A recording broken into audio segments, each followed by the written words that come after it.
peu de ces impressions de la... C'est pas la première rentrée que tu organises, bien évidemment. Non, ça fait Donc, 20 ans. alors, tu peux nous faire un peu le bilan à la fois de ton activité d'enseignant et puis de ce qui se passe actuellement au niveau de tes élèves.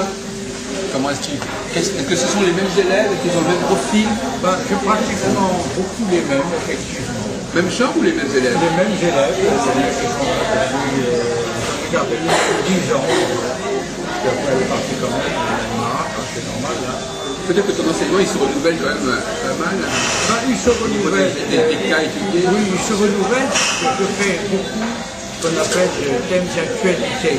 Alors donc forcément... Par exemple, on s'intéresse toujours aux gens, on voilà. parler d'Obama, de tous les gens qui émergent, de tous les gens qui sont, comment dirais-je, figés dans des spectacles et de la politique, et avec des problèmes à vivre, de savoir pourquoi le commun de la chose, on renouvelle à travers les personnages. Mais il faut que les gens aient des bases quand même. Il faut que les gens aient des bases quand même. Ça donc des niveaux, à qui je recolle les bases. Tu fais des rattrapages. Oui, c'est ça, ce sont des rattrapages. On fait ce qu'on peut. Mais bon, l'un dans l'autre, je fais tourner la boutique pendant 20 ans, là maintenant. Puis bon, j'arrive toujours à avoir une vingtaine d'élèves en gros. Et sur ton site, il y a quelque chose de ça. Comment ça se passe sur ton site? Sur le site, ça marche bien. Il n'y a pas de problème. Il y a depuis des années, depuis 96, je crois bien. Il y a tous les mois. Tu as créé un site en 96? Oui, je crois. Il y a tous les mois, il y a les portraits de la jeunesse du cinéma. Par exemple, je suis en train de parler de l'université. Une personne donc, qui a eu énormément de problèmes, soit sur le plan santé, sur le plan avec les gens de sa vie et tout. Elle a fini quand même par rencontrer, et c'est assez amusant, c'est ce que j'ai expliqué aussi dans la Théo Sarapo. Avec Théo Sarapo, elle avait l'âge de sa mère, elle était 21 ans de sa mère, ils ont fini par trouver quand même des filles invisibles qui les ont reliés l'un à l'autre. Elle est restée mariée qu'un an, on a pu voir peut-être. Pourquoi? Parce qu'elle est différente. Oui, voilà. Voilà, c'est ça. Si elle était restée vivre avec lui, peut-être qu'au début tout son niveau, puis après les problèmes s'installent complètement. On ne peut pas savoir. Là, on ne peut pas savoir. Mais bon, elle a quand même eu la chance de mourir pratiquement heureuse quand même. Alors qu'elle a vu les autres formes de sa vie, elle en avait aidé en Elle a vu le film d'ailleurs. Elle en avait aidé en pagaille. Il y a Marcel Cerdan. Voilà, sauf Cerdan, de tous les autres, elle a été comment dirais-je, le plus vaillant. Elle les a révélés à eux-mêmes. Voilà, et puis elle a aidé financièrement à leur ascension également, parce qu'au départ, il y avait des difficultés. Et puis, bon, comme elle avait un grand complexe de frustration affective, ça faisait toujours mal pour elle, parce qu'elle avait toujours l'impression que les hommes de sa vie, qui étaient avec elle, n'étaient pas là pour elle, en réalité pour l'aimer, mais pour les avantages matériels. Ah bon, elle fait goût en même on le sait, Ah oui, bien sûr, et c'est pour ça qu'elle finissait toujours par elle finissait toujours par Rome, elle ne croyait pas à un amour des intéressés. Et non, au plus elle se lançait dans la guerre, puis après elle s'apercevait que tous ces amours finissaient toujours aussi lamentablement par des séparations, par des divorces, et puis un beau jour qu'elle était complètement dans une situation psychologique très pénible, dans l'anxiété, l'érotisme, tout ça, elle se laissait aller pratiquement pas. Elle a rencontré ce jeune chanteur, Théo Sarapo, avec qui les liens visibles d'une grande passion. Parce que Théo Sarapo, c'est assez amusant, parce que lui, il avait, dans son thème, il avait le complexe de la gérontophilie. Donc, il a toujours fréquenté des femmes âgées. Oui, mais attention, femme âgée ne veut pas dire gérontophilie. On recherche du père ou de la mère. C'est quoi la gérontophilie? La gérontophilie, c'est quand on tombe amoureux, physiquement et intellectuellement, d'une femme déjà usée, décative. Oui, marquée. Oui, c'est quand même assez spécial. Elle était... Parce que la plupart des hommes, physique lamentable. La plupart des hommes ont un rapport de rejet par rapport à ce genre de... Voilà, tandis que lui, il était attiré par ça. C'est d'abord le problème de l'amour, comme on dirait, lié à la mort, comment on appelle ça, La nécrophilie. Voilà, c'est ça, c'est presque déjà fait l'amour avec les cadavres. Oui, la nécrophilie. Mais c'est déjà un cadavre avant l'heure. Oui, on est là, de conservation encore. Déjà, elle porte déjà le squelette, le voilà, porte sur le visage. Merci beaucoup. Et c'est vers ce chose-là, que lui, il trouvait son ciel. Il ne trouvait jamais son ciel avec des filles de son âge. On aurait dit que Et alors, ça se manifestait, tu disais, dans son thème, par quel aspect? Voilà, il y a dans le thème Matteo Charapo, il y a la lune, qui est dans une des poissons, la lune, ou dans une de la mer, la lune, voilà, elle est terminale. Oui, alors l'été. Conjoint à Saturne, Oui, oui. et puis la marche, c'est à côté, bon, c'est là-dedans que lui, ce que c'est comme d'autres, et nous l'avons fait à l'amour avec des cadavres, Ça existe?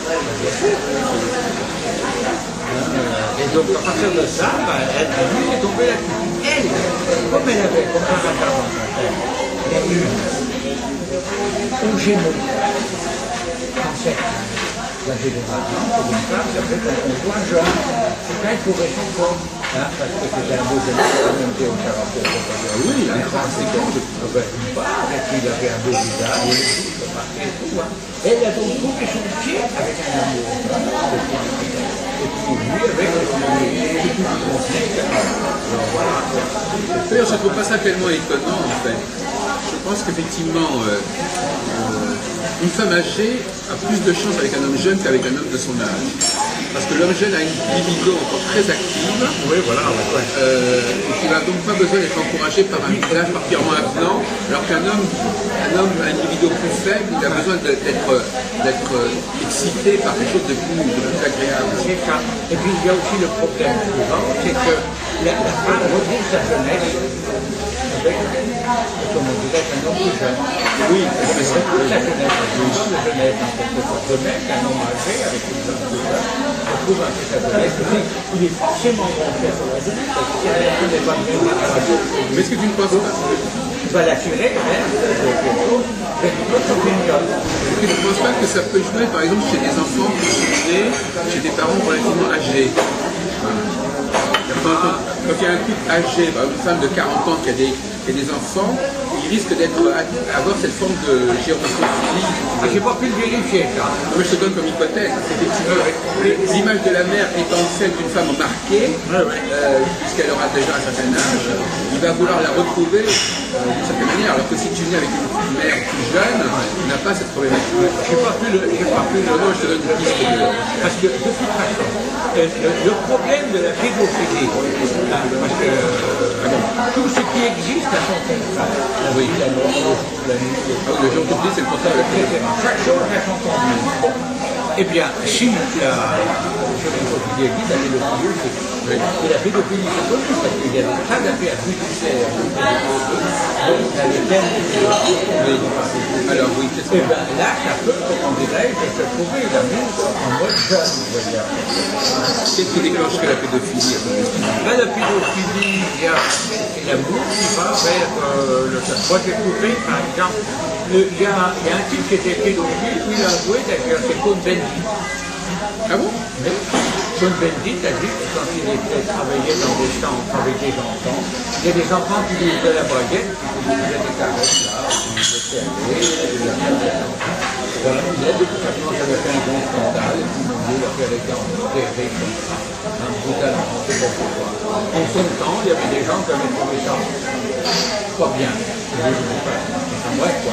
Mais lui, il a dit, il a tout de suite confessé pour péché, il a pardonné, c'est à toi. Parce que mon Dieu, ça a emporté, il est en train de prendre maintenant, comment dirais-je, une action sur les verts, là, les verts qui sont divisés comme Dieu. Oui, ça fait déjà quelques années, il a déjà été chef de la liste européenne. Voilà, c'est ça, donc il a pris une action.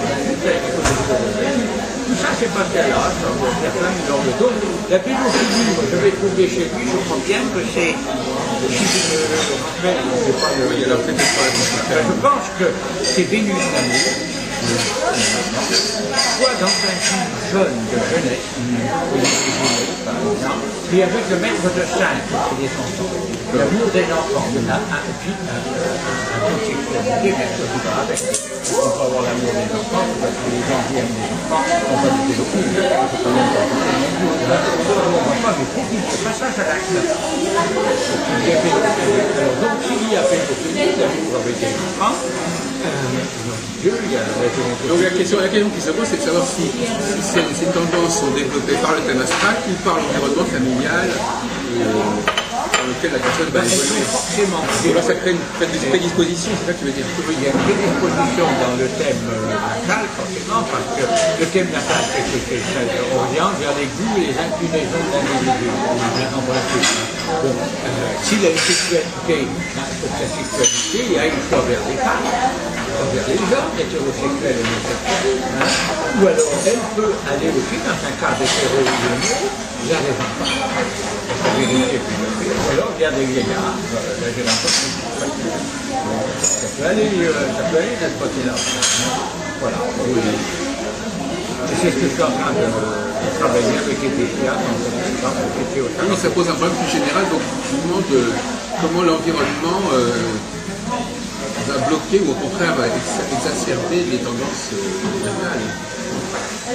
Généralement, quand les affaires, ça se fait en douce, ça, personne ne voit rien du tout. Dans le cas de pédophilie, évidemment, et des actions judiciaires, ça se voit. Mais des gérontologues, j'en ai pas malheureusement pas. Les gérontophiles. Gérontophiles, pardon, j'en ai pas beaucoup malheureusement. Ben non. Parce que ce sont des choses qui sont pas suffisantes. Pourtant on aurait bien besoin, toutes ces femmes d'un certain âge auraient bien besoin de gérontophiles. Oui. Mais il faudrait justement tomber sur le cas, par exemple, ça peut se trouver de garde malade, d'infirmières, qui soignent des vieillards en fin de vie, Parce qu'il y a les femmes aussi qui peuvent être gérontophiles, il n'y a pas que les hommes en fin de compte. Parce que moi je connais des femmes par exemple qui sont souvent garde malade, on se demande si elles n'ont pas un plaisir particulier à côtoyer et même à passer la nuit à côté de quelqu'un de marqué physiquement. Ça peut aller jusque-là. Tiens, il y en a un, comment il s'appelle déjà? Pierre Molinier. Oui. D'un artiste assez contesté en montrant aussi un peu. Pierre Molinier, par exemple, avoue sa sœur était morte. Vous savez ce qu'il a fait? Il a été se masturber sur le cadavre de sa sœur. J'ai trouvé ça drôle, mais c'est comme ça. Et il l'avoue dans ses mémoires et dans se masturber sur le cadavre qui est allongé sur le lit de mort. Est-ce que c'est un sujet qui t'inspire particulièrement, la question de la sexualité et l'astrologie? C'est-à-dire que moi, tout ce qui est comportement humain m'intéresse. Oui. Que ce soit ça ou ailleurs, ça ne se regarde pas. Le comportement humain, mon Dieu, il y en a des drôles, c'est comme ça. L'astrologie, d'ailleurs, c'est pour étudier le comportement humain, pourquoi ça se fait autrement. Le comportement humain, tel qu'en lui-même, et puis voilà. Bien sûr, la sexualité freudienne m'intéresse, évidemment. Moi, j'ai appris l'astrologie dans une école freudienne. Rappelle-moi, chez qui, l'école supérieure d'astrologie de Paris. C'est une école freudienne, ça, oui, d'accord. Bien sûr, oui, c'est la psychanalyse freudienne. Oui, tous les complexes, on en a rajouté. Voilà, c'est ça. Donc, automatiquement, on sait bien, à travers le monde, que c'est toujours la sexualité qui mène le monde. Il n'y a rien à faire. Il n'y a qu'à voir, par exemple, notre actuel président, à peine il a quitté une femme, qui est parti se marier ailleurs, d'ailleurs, il en a pris une autre, et fait assez amusant, très ressemblant sur le plan physique, elles ont quelque chose en commun, c'est-à-dire que ces libidos s'orientent toujours vers un type de femme. Oui. De la même manière, j'en sais rien, mais il est vrai que Carla Bruni ressemblait beaucoup à Cécilia. Oui, sur le plan physique, sur le plan maîtresse, sur le plan physique, vous avez une ressemblance. On a peut-être tendance à tous chercher le même genre de femme. Ben oui, c'est bien connu. Là, c'est bien connu, ça. Oui. Alors donc, lui, il a tombé sur celle-là. Et celle-là, il s'apercevait que sa carrière commençait à devenir difficile. Tiens, mais je sais pas, son bouquin s'est bien vendu. Non, pas son CD, je veux dire. Je ne sais pas, moi, je n'ai pas suivi. Non, mais ils ont fait une publicité du diable là-dedans, quand il était la femme du Je crois que ça président. se vend assez bien. Hein, et puis, justement, on n'a plus de nouvelles, je ne sais pas.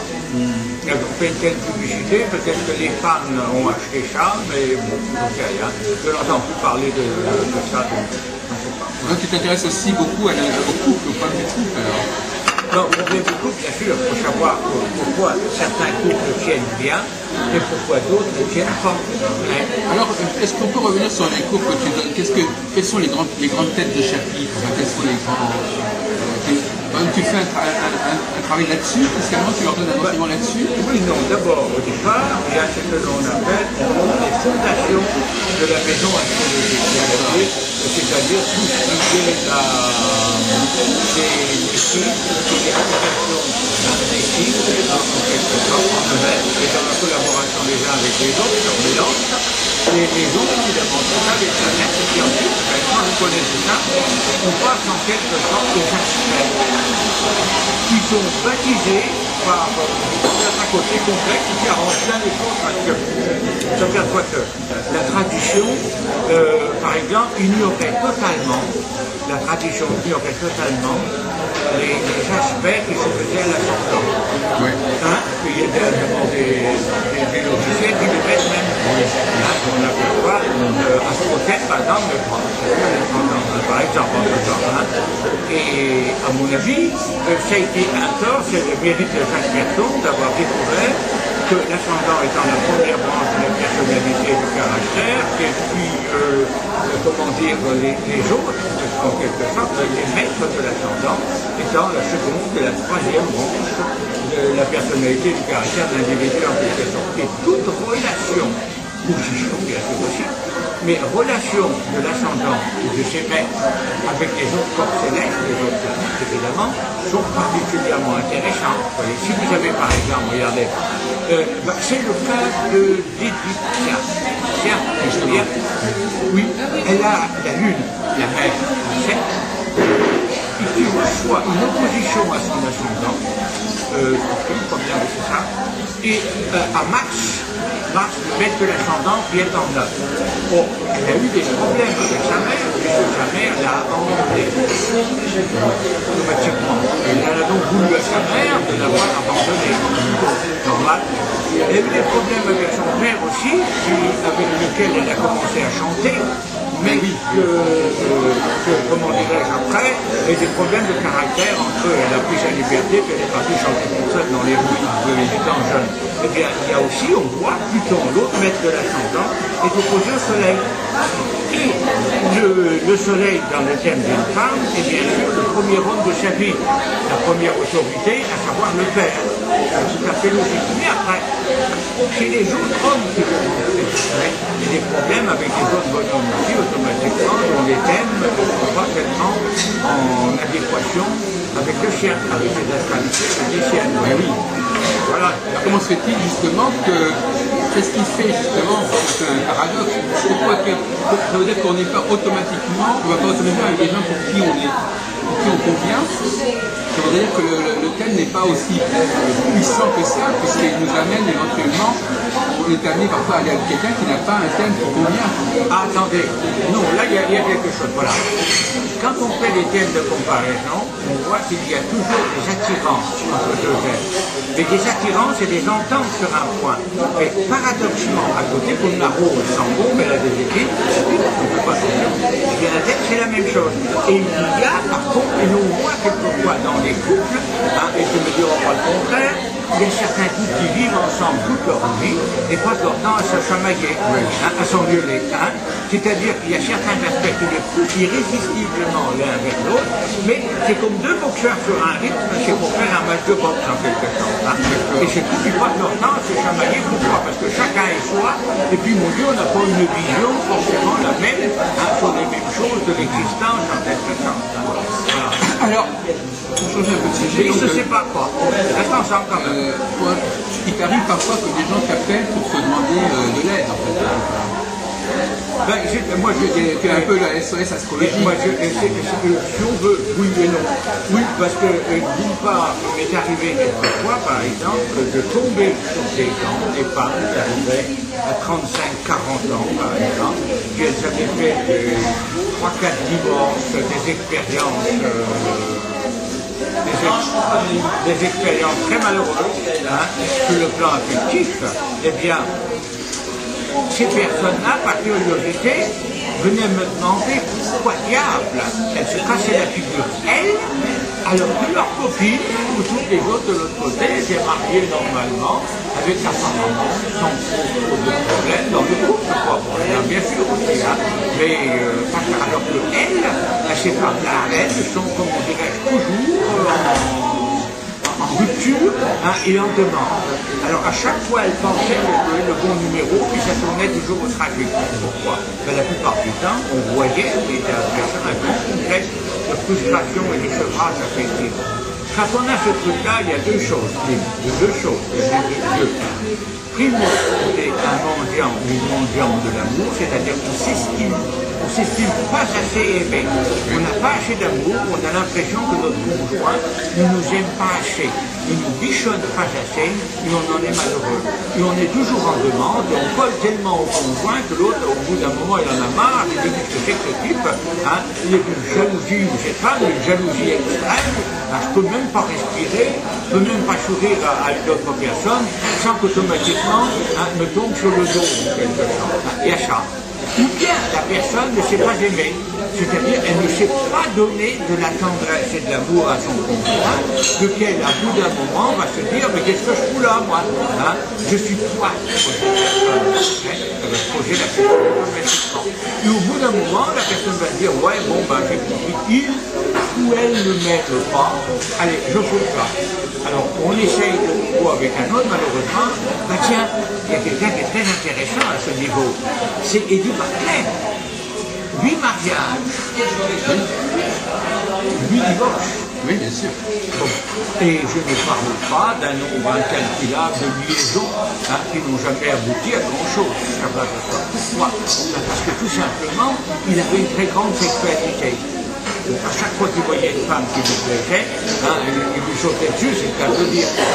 Et il allait même quelquefois jusqu'à l'épouser pour pouvoir la garder pour lui. Ah oui, à l'époque, oui, seulement le malheur.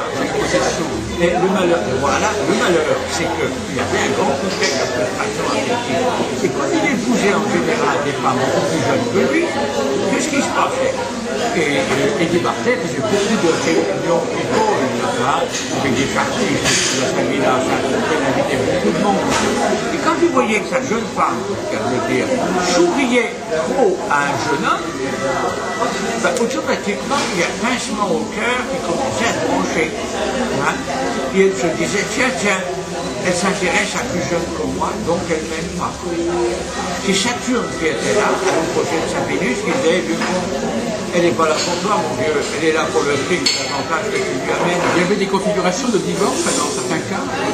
Chez lui, oui, mais il y a la frustration affective, et puis en bout de... Non, mais je veux dire, des moments, on pouvait savoir à quel moment il allait divorcer. Enfin, je sais pas. En règle générale, quand les mauvais transits allaient pointer, mais il avait par exemple Uranus, c'est bien lui, opposé à la Lune. Uranus opposé à la Lune, il y a plein de parcours, vous voyez là. Alors, c'est Jupiter qui est opposé à Vénus, qui poussait à la consommation, sur le plan affectif et sur le plan sexuel. Saturne était tapis dans son coin, il rigolait, il disait, allez-y mes agneaux, on va se marrer tout à l'heure. Puis quand arrivait l'heure, il disait, bon, les conneries, c'est fini, allez, basta, moi ça en l'air. Il aurait commencé à glisser dans l'oreille du Barclay, et vieux con, elle n'est pas là pour toi, elle est là pour le prix que tu lui amènes.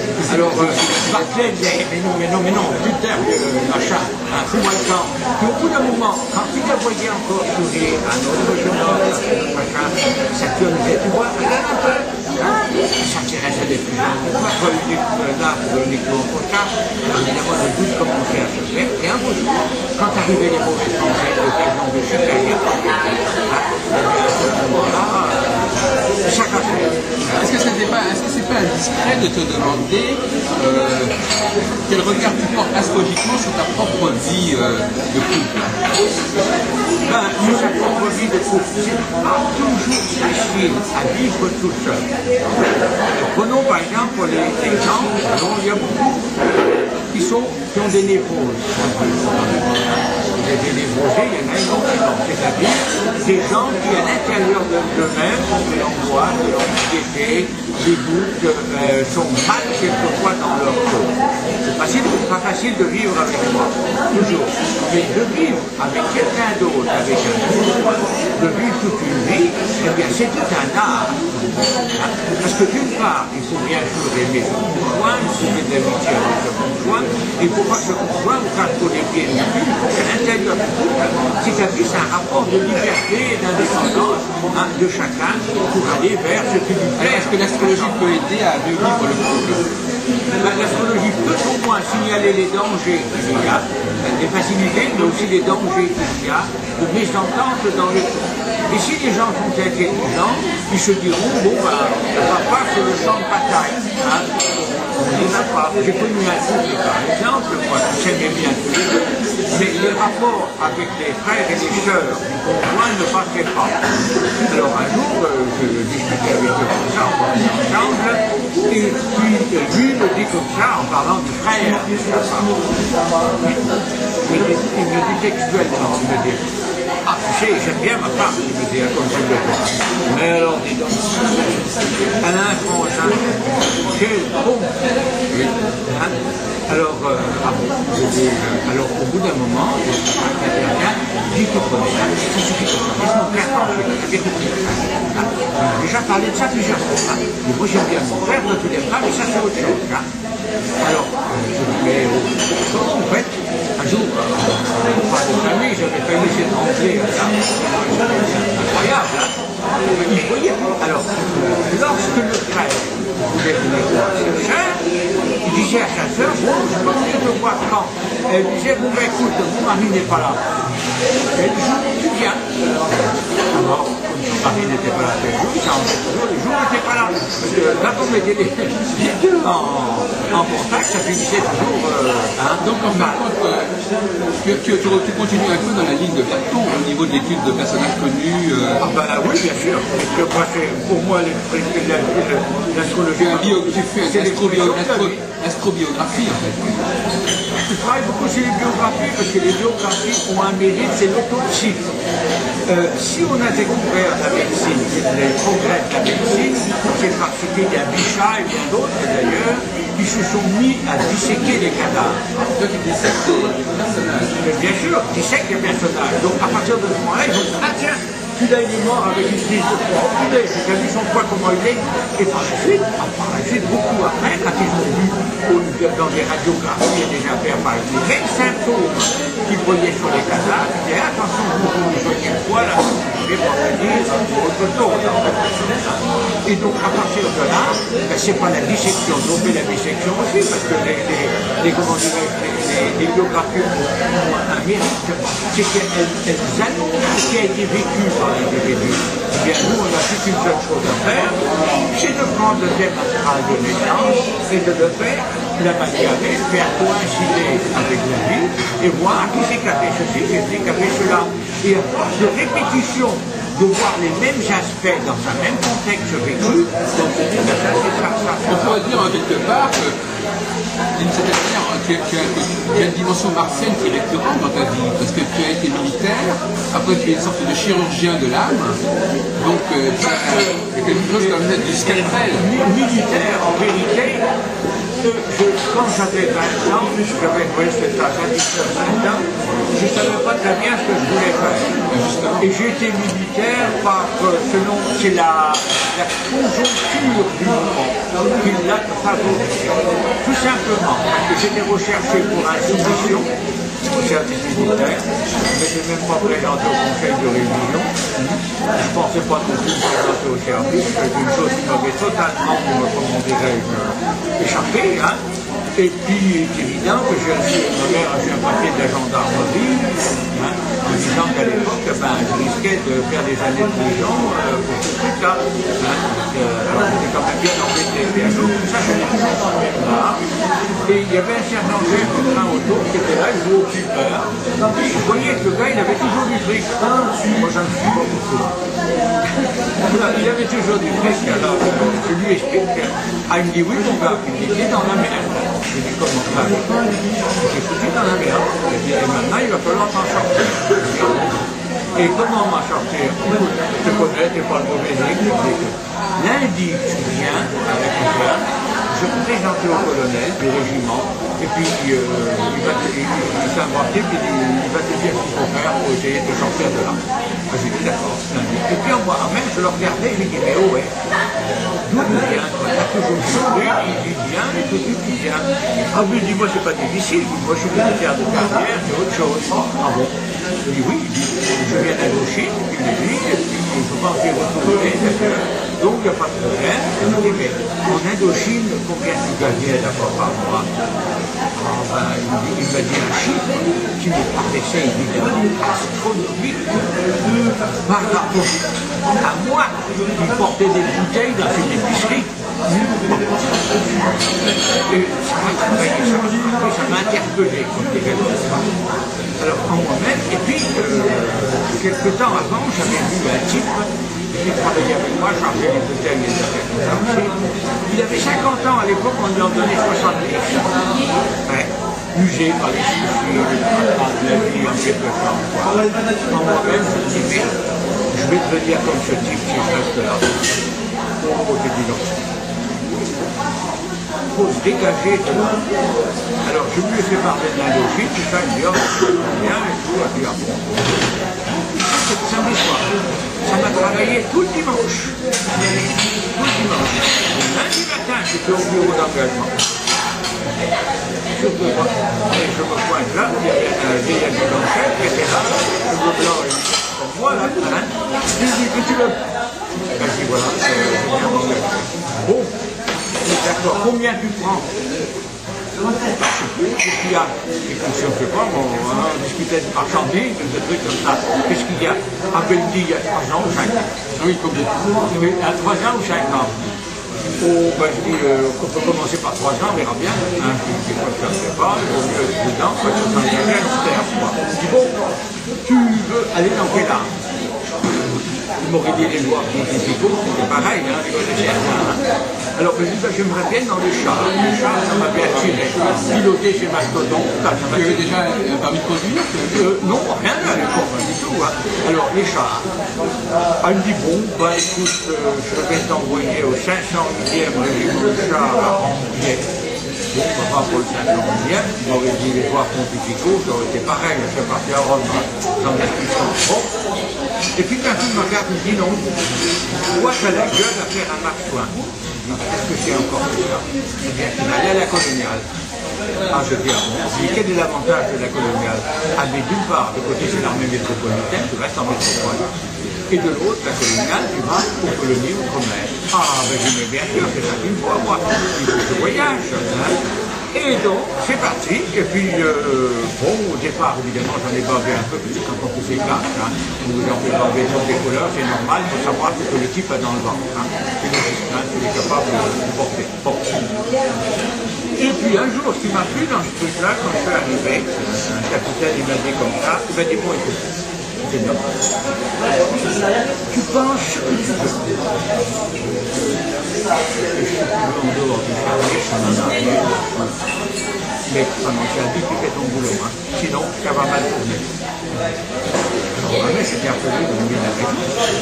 On est payé pour faire un travail. Hein? C'est après tout à fait logique. Hein? Et en dehors de ça, j'ai le droit de manquer de faire quelque chose, je vais poser le problème. Hein? Et donc, si j'ai cru faire ce que je voulais, que je n'avais pas de sous, hein? Penser ce que je voulais. À l'époque, à 18-20 ans, la pensée, elle est réduite au paquet, comme on dit à l'époque. Hein? Donc, et par conséquent, voilà, je suis resté pendant 35 ans. Et après, ce qui m'a passionné, finalement, c'était le contact avec les jeunes.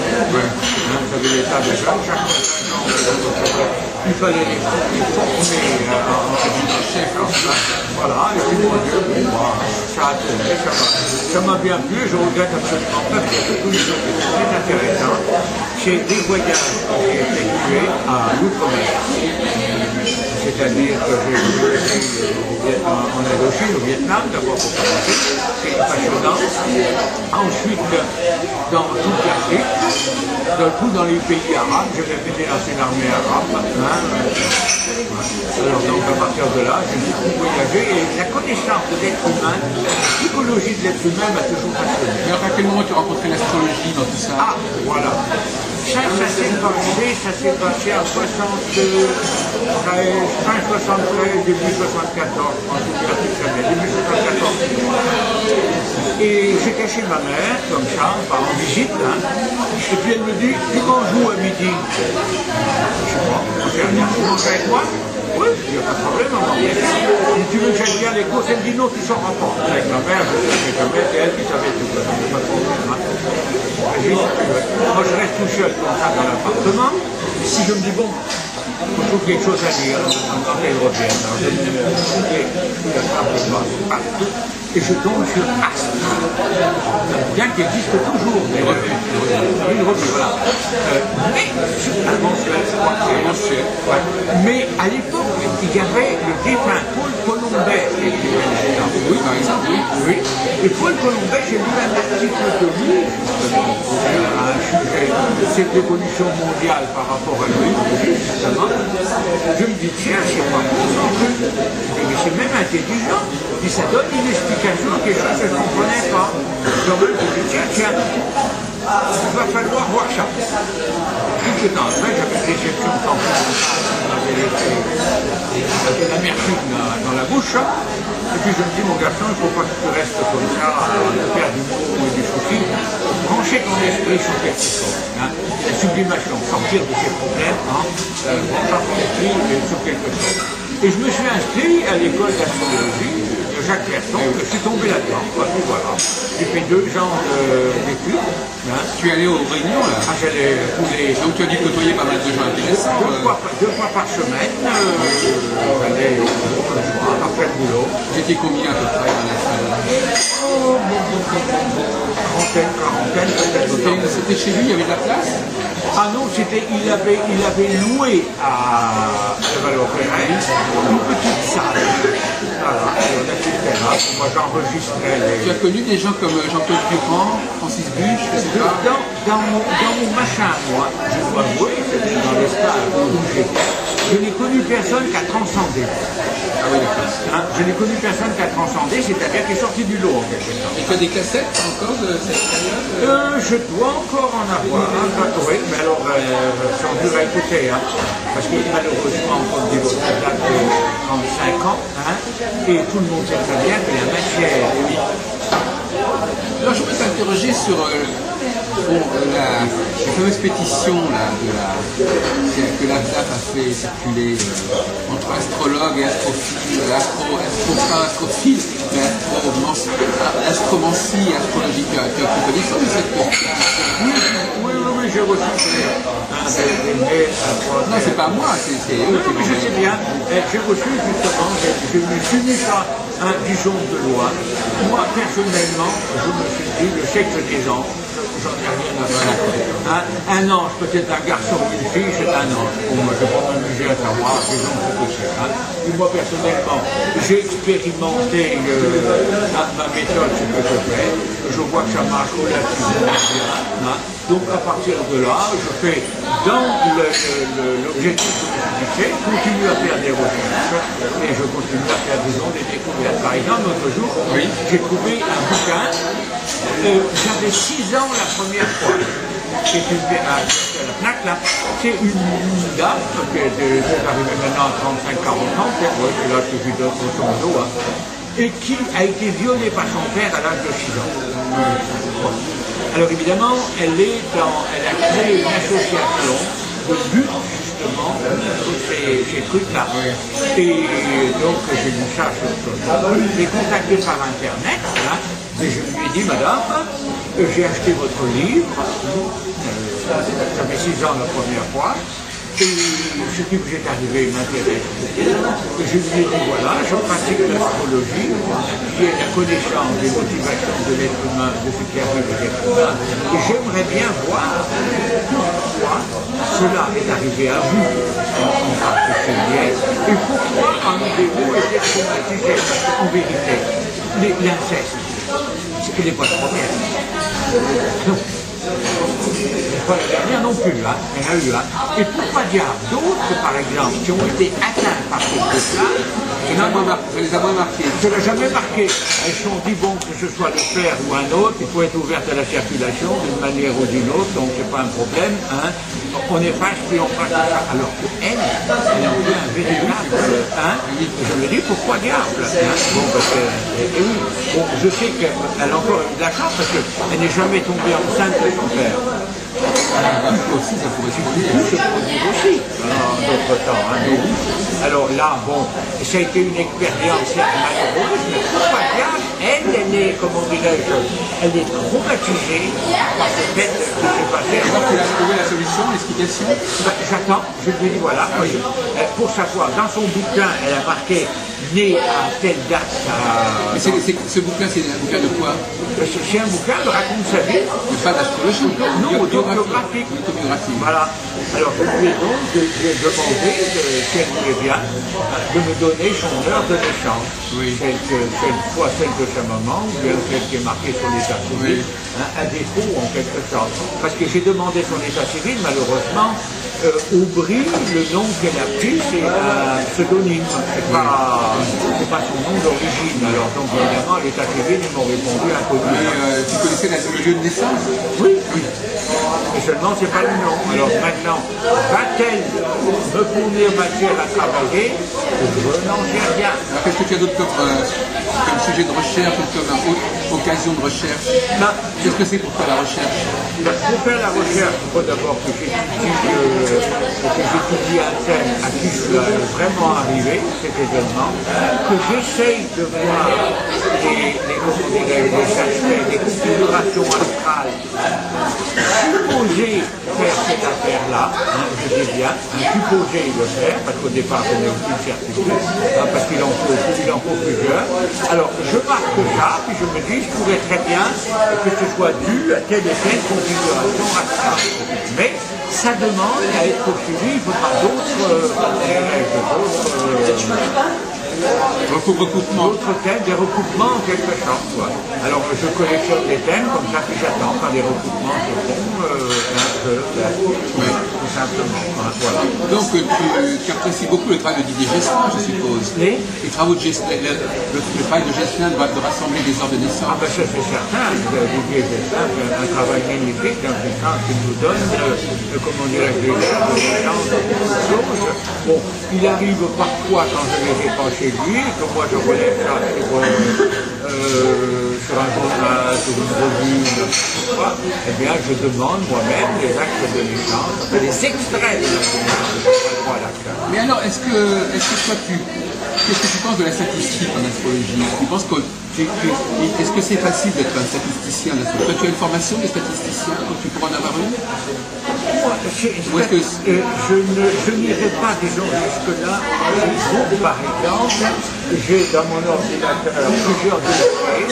Je mets par exemple ensemble les cas de maladies cardiaques, les cas de telle et telle maladie et des choses comme ça.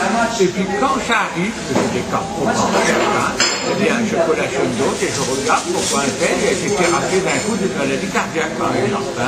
Généralement, pour moi, les affections en cardiologie sont les plus faciles à détecter. Elles sont très faciles pour moi parce qu'elles relèvent de ceci.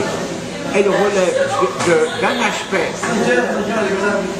Soleil-Uranus. Soleil c'est le cœur, Uranus c'est l'espace, mais tout ça, Soleil Uranus, Lion Verseau, 5 onces. En règle générale, 5 onces aussi. Comment? 5 onces, secteur 5. 5 onces, qu'est-ce que c'est? Ça relève de ça, schématiquement, en gros. Et à partir de ces machins-là, je regarde à chaque fois qu'il y a des problèmes cardiaques chez quelqu'un. Et en règle générale, je tombe toujours sur les mêmes choses qui se produisent. Voilà, tout simplement. Donc là, tu penses que l'astrologie a une dimension médicale? Ah ben, de toute façon, c'est obligé, dans ce sens que la tradition elle-même a donné à chaque signe, je crois, une partie du corps. Oui, au dédié la tête, la bouche, enfin bref, à descendre jusqu'au pied au poisson. Donc si la tradition qui date de des millions d'années, voire des milliards d'années, c'est pas depuis quand la Terre existe, quoi, c'est pas là au début, eh bien, donc elle n'a pas tout à fait tort, parce que c'est à partir d'observations qui ont été faites. Oui. Donc à partir de là, eh bien, moi je reprends ces informations et j'essaie de les chiffrer au bout du jour d'aujourd'hui. Voilà. Oui, mais enfin, l'astrologie, tu penses qu'elle joue autant sur le plan physique que psychique, en fait? Les deux. Les deux finalement. Les deux, parce qu'on voit les affections physiques aussi, dans certains cas, par exemple, il m'est arrivé de voir le cas clinique d'une personne qui a, comment dirais-je, le cas clinique d'une personne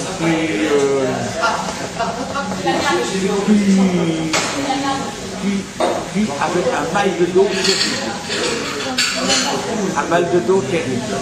C'est-à-dire qu'elle était opérée du dos plusieurs fois. Et du coup, le bas du dos, là, je ne sais pas comment ça s'appelle du tout, j'ai regardé ça, eh bien, on trouve aussi quelque chose dans le lion. Le lion, c'est le cœur, c'est le dos, ça peut être la colonne vertébrale, ça peut être tout cet aspect-là. Alors tout ça, évidemment, c'est à travailler avec des thèmes purs, des gens qui ont vraiment des complications, disons, à ces niveaux-là. Je suis en train de préparer pour le thème d'Obama, justement. Obama est un personnage très intéressant. J'imagine. Seulement, il a un problème. Ah. Il a un problème. Je ne sais pas s'il arrive à le doubler. Je pense que oui, mais je ne suis pas sûr. Il a un foutu complexe d'infériorité. On voit dans son thème ou tu dis ça? Ah oui, alors. D'origine raciale. Ouais.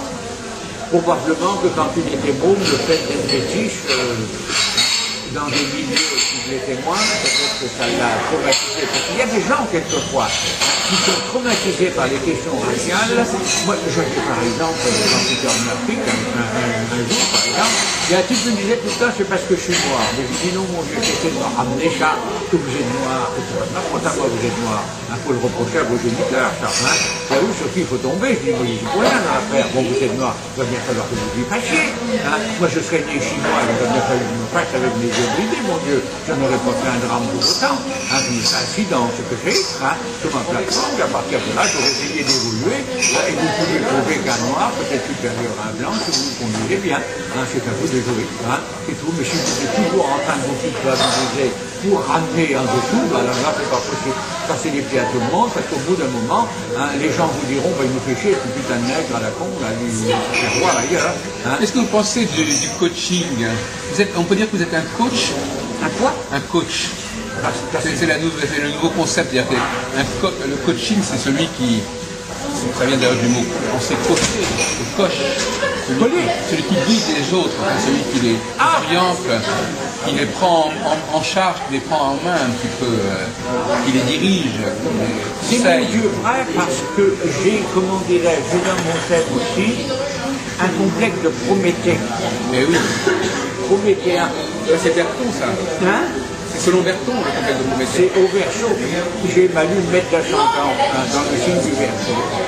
Puisque automatiquement, le Verseau, c'est comme Uranus, c'est un signe prométhéen. C'est celui qui a toujours sa propre vérité c'est ça. à ramener aux hommes, à faire connaître aux hommes, aux autres, en quelque sorte. Les complexes de Prométhée, depuis la légende, en quelque sorte.